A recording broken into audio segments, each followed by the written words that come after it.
Hi guys. Ayan, nahapunan na ako magkating. Ang pang Monday pa itong kakatingin ko.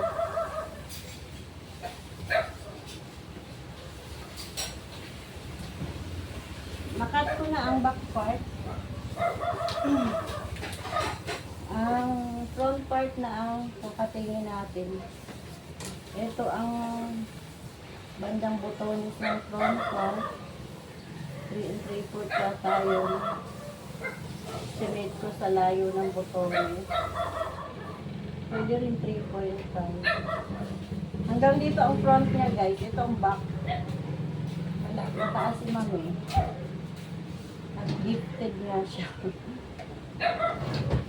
Ito ang butones. Ito allowance. Dito tayo.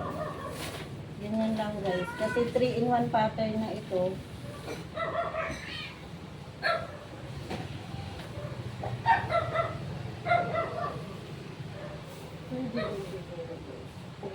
Ito na lang yun. Sa sleeve na lang yun. Tapos blusa, color.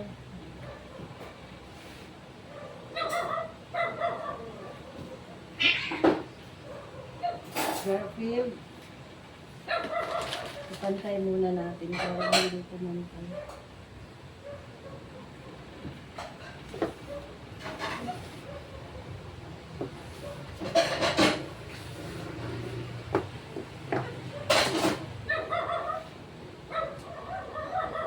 At palalagyan ni ma'am ng bulsa guys. Yung kay Ma'am Angel walang bulsa. Yung depende sa customer guys kung gusto nilang bulsa o ayaw. Kaya may time na wala tayong bulsa bulsa.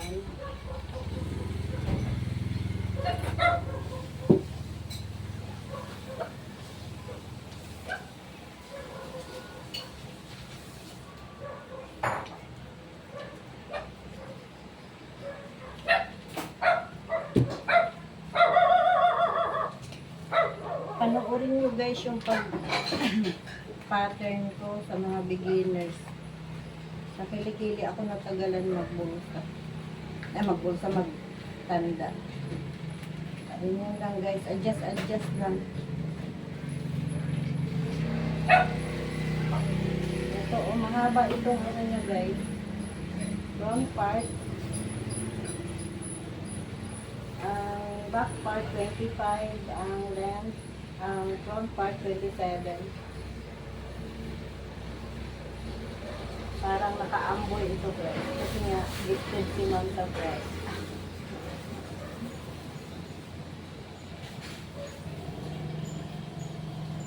Ito yung sa butones natin. Facing yung gagawin natin ito. Kaya 1/2 lang ang allowance ko guys sa center front. 1/2 o 5/8. Pwede lang guys. Depende na sa inyo. At malaki nga ang color nito guys. Maluwag. Ayaw niya na masikip. Diba ito? Ruby Nice color is ano guys.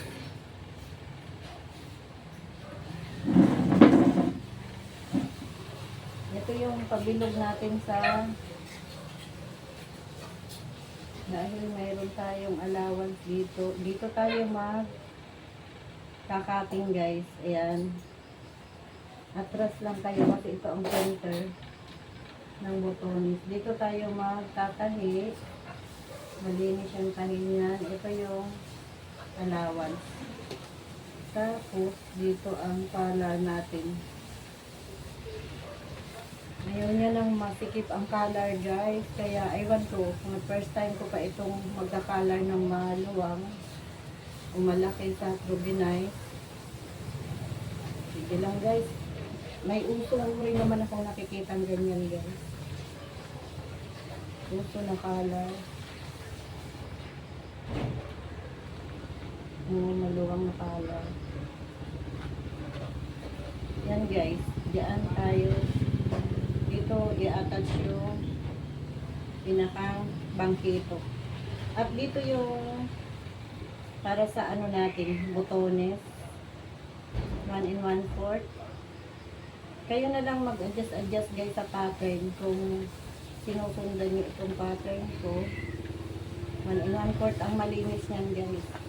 Hindi na natin babalisan. At dito yung sleeve. 21 and 1/4 yata ito guys. 20 and 3/4. Inulit ko guys. 20 and 3/4 pala. Inulit kong sinukat. At iminaynos ko yung pleats dito sa princess cut. Yung tali ng pleats.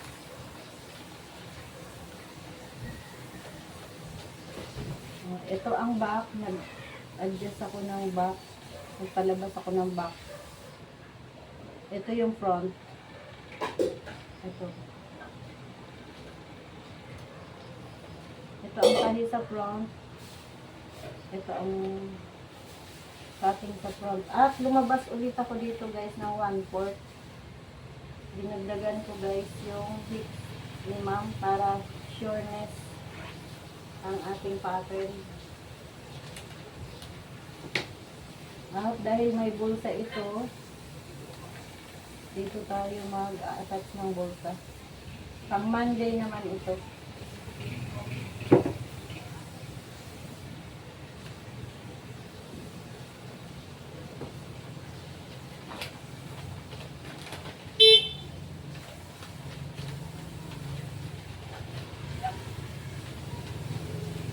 Lalagyan natin ng piping ang Monday. Yan.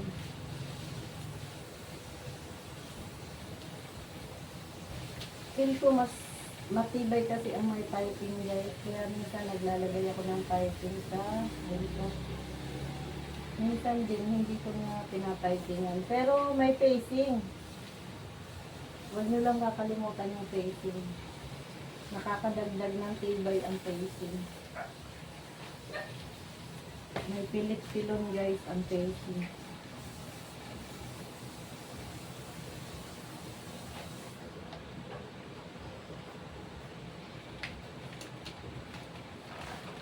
Yan na.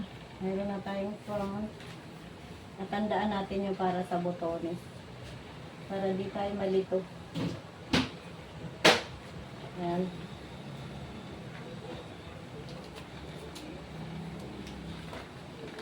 Yan na yung sa princess cut. Mayroon na rin tayong center dito sa top. Yan. Iko-connect lang natin yan. Okay na. May bulsa na. At yung allowance sa kilikili guys, huwag nyo kalimutan. Sa tela.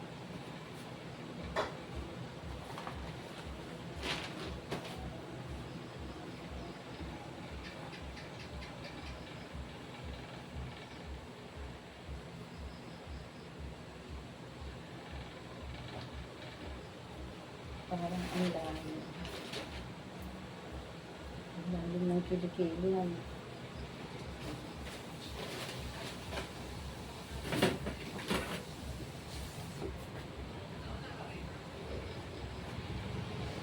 Ang cutting dyan sa kilikili guys, pag ganyan.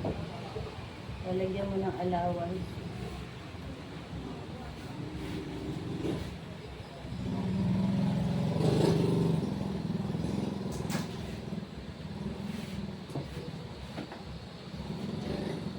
Naka-attach sa gilid guys ng blouse yung pocket. 5.5 po ito guys. 5 lang ang namarka ko sa pattern. Ito na ang ating French skirt.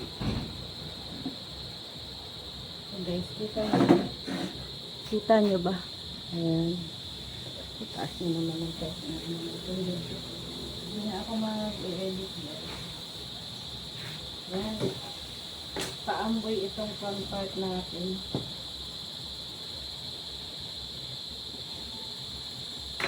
Ayan. Pagkatin na tayo. At least makita nyo ang aking pagkakatin guys.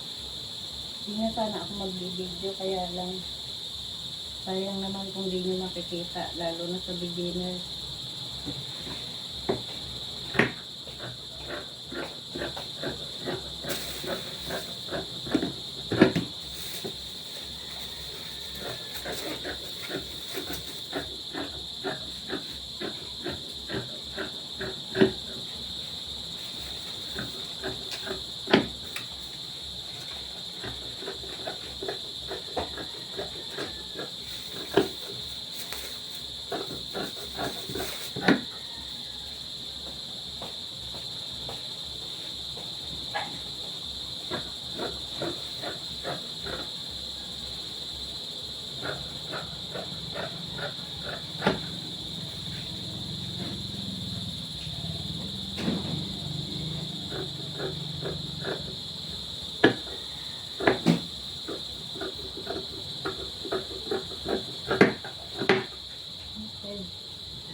Importante yung bulsa guys, ma-xerox nyo.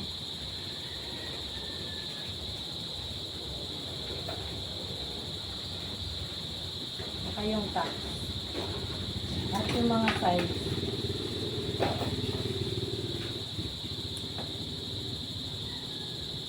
Para pag tatahiin nyo na, tali na lang ng tali, di na kayo magbabali. Ako binabadlisan ko na yung linya ng tatahian eh. Erase pen ito guys. Order lang tayo sa Shopee. Shout out sa Shopee. Mayroon akong mga kakilalang mananahi na pinopromote ko ang erase pen. Ang laking tulong guys. Kasi hindi ka na mahirapan magbura. Pag na-plancha, tanggal na kaagad yung tinta.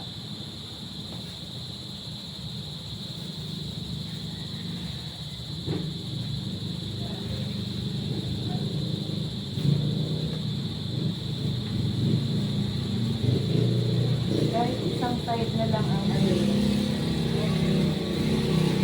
Magdaan sa top.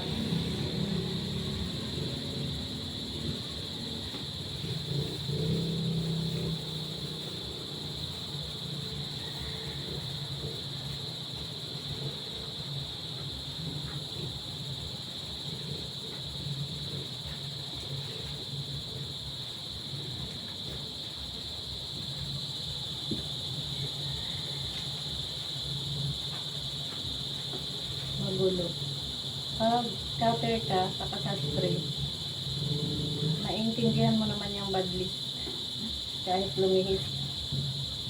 Ikaw na magtatahi ang magdediretso niyan. 5.5, gawa ko sa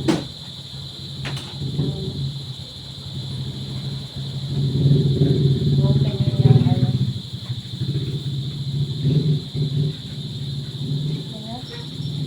Dito sa mga side dito sa ilalim, okay na yan guys. Hindi na kailangan i-xerox. Lagyan natin ng X ang ano, kasi minsan napagkakamalan yung ano, right side yung kabila. Magpaparehas lang kasi sila ng tela guys. At sleeve na guys. Hindi ko na ipapakita yung ano, pagkatapos ng casing. Tingnan natin dito ba mataas ang video. Kaya pa. Mataas isang pagkakating guys. At hindi ako mabilis magkating. Ganyan na ako magkating guys. Pero awa naman ang Diyos guys. Yung cutting at pattern ko guys, walang masyadong repair. Kaya gusto ko sakto-sakto talaga ang ano sukat. Ang sukat ko, saka yung cutting ko. Bihira ang may repair guys. Thank you Lord. Thank you Lord.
Lagyan ng langis.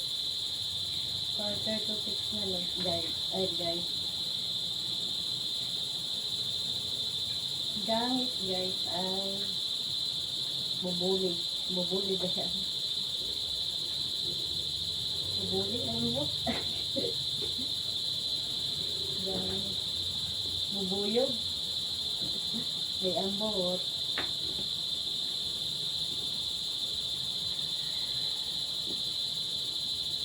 Ang langis.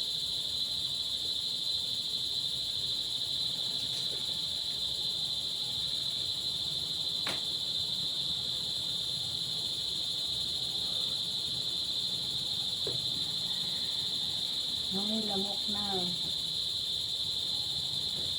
Nakapalit ka repellant, Loy? Ay, salamat.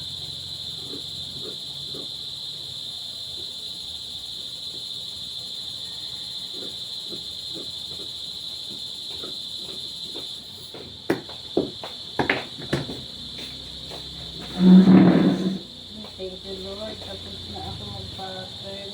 Ano?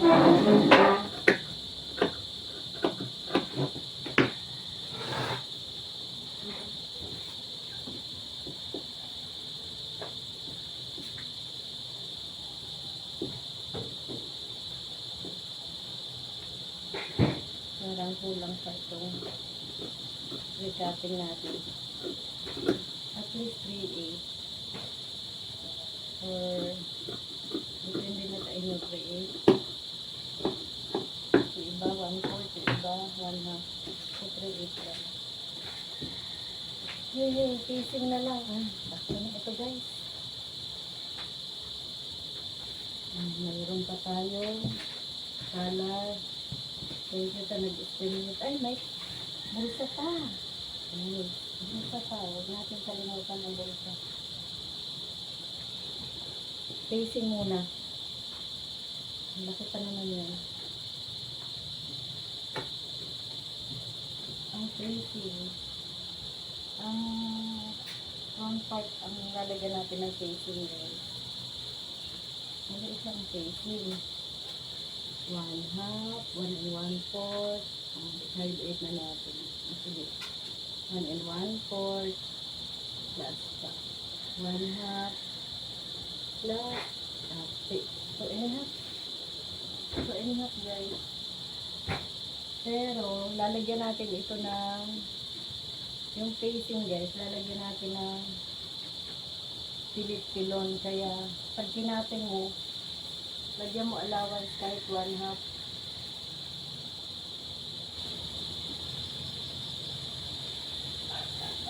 One half. Mas okay na yun. 1/2 dito, 1/2 dito. Yan.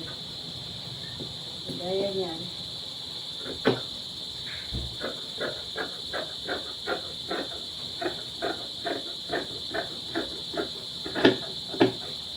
Pag nalagyan ng pilit-pilon, guys, kinakain na ng nilagpasan ko dito ng 1/4.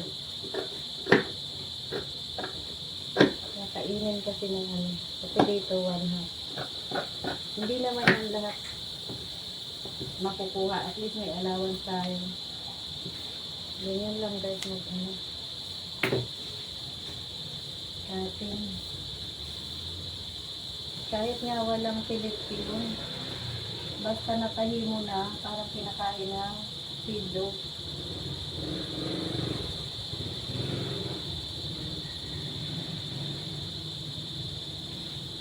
So, 1/2. Diba, 1/2. Plus 1 and 1/4 plus 3/4 na natin ang allowance. 2 and 5/8. 2 and 5/8. May allowance na tayo yan.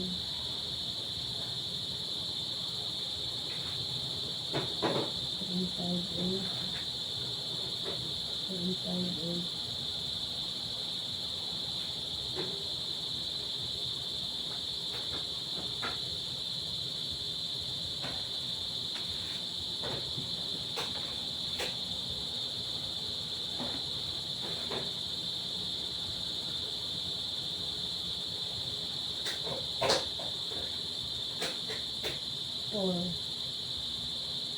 Ganyan pala. 2 and 5/8.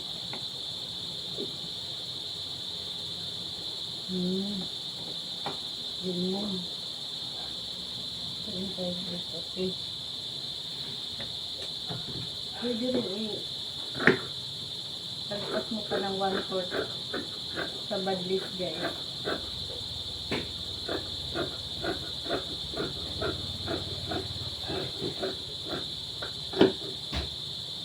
Magre-recapping lang tayo niya. Kasama naman yung sa puti. Parang, teka lang ha, i-review natin. Parang hanggang dito lang naman tayo mag-aano niyan pala. Magpe-facing hanggang dito lang. Hindi nakasama doon. Okay lang yan, guys. May pakapin. Tapos, lagyan nyo ng S. Ang wrong side. Diyan tayo magpapalikit ng silid-silon. Bulsa pa. Kompletuhin na natin, guys, para mas gusto ko itong balabag, guys, ang pagkakalar. Kasi kung pao yun, nababanat. So, mas gusto ko yung pag ganyan, ako nga pong kakalar. Dito na tayo magkukuha ng bulsa. Ito, para sa color na natin ito. Save na natin yan sa color. Malaki pa, guys. Hindi ka dapat mag-alala. Ang bulsa natin ay 5.5. At tayo ng 3/4. Hirap yung roller. Palibat 5.5, 3/4,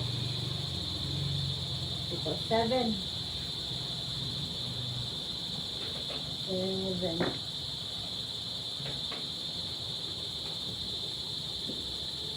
Nila. Tapos may facing ito. 16. 15. Okay na, guys. Tapos dalawang 3 inches. Ito ang lalagyan pa natin ng silid-silon din. Pwede rin 2.5. Ito, i-3 na lang natin kasi. Sure. Sure. 7.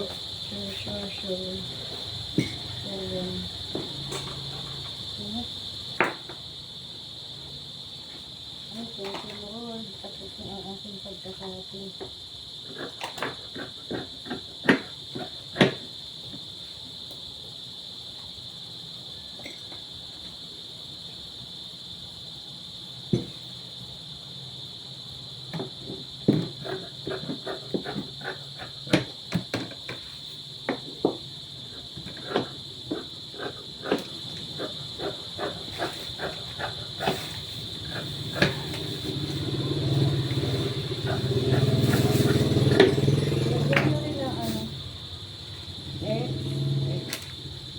Diyan natin ikataod ang silid-silon.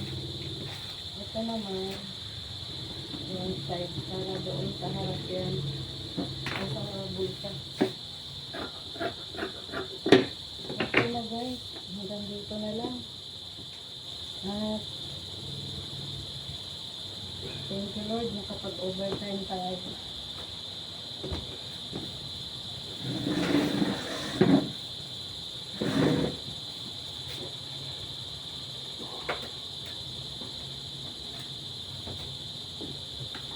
Shout out kay Ma'am Ana Marie ito.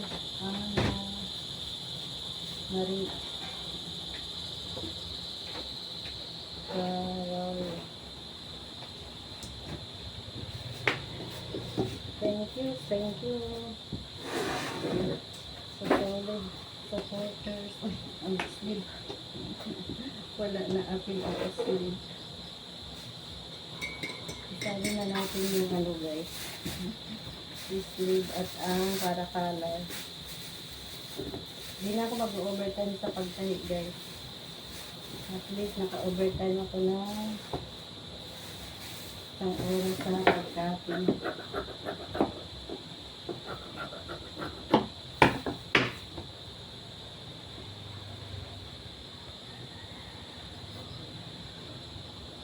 Dinansya ko pa kasi ito guys, ang tela.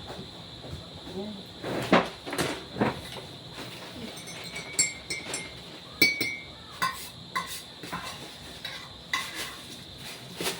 Pinagda ko na. At tuyo na rin yung ano yan. Design mo sa harap guys. At tuyo na.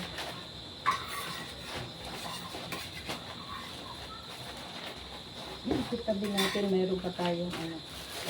Set up. Parang ano, bibili pa si ma'am na isa pang set para pang first day. Wala daw siyang time maglaba kasi. Kaya, thank you so much sa lahat. You bless.